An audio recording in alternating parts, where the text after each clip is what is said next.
आगे बढ़ेंगे, आपको बताएं कि पीआईए में नई तैयारों की आमद का सिलसिला जारी है। मजीद एक एयरबस 320 तैयारे की बेड़े में शमूलियत, बेहतरीन कैबिन के हामिल जदीद तैयारे से मुसाफिरों को सहूलियात मिलेंगी और रवां साल पीआईए के 4A320 तैयारे हासिल किए। इसी पर बात करेंगे। ब्यूरो चीफ असलम खान हमारे साथ मौजूद हैं। जी असलम खान, बताइएगा इस हवाले से।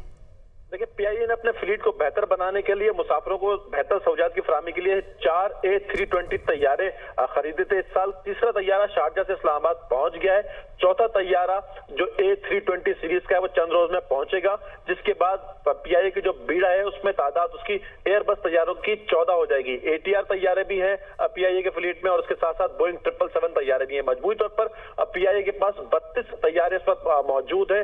और इस तरह अगर हम देखें कि जो A320 है वो 4 हासिल किए थे, चूंकि पाकिस्तान के पास एयरबस तैयारों की तादाद कम हो रही थी और ये जदीद बेहतर केबिन का हामिल जदीद तैयारा था, इससे मुसाफिरों को सहूलियात मिलेंगी, ऐसा कहना है तर्जुमान का। बहुत शुक्रिया असलम खान, आपने तफसीलात से आगाह किया।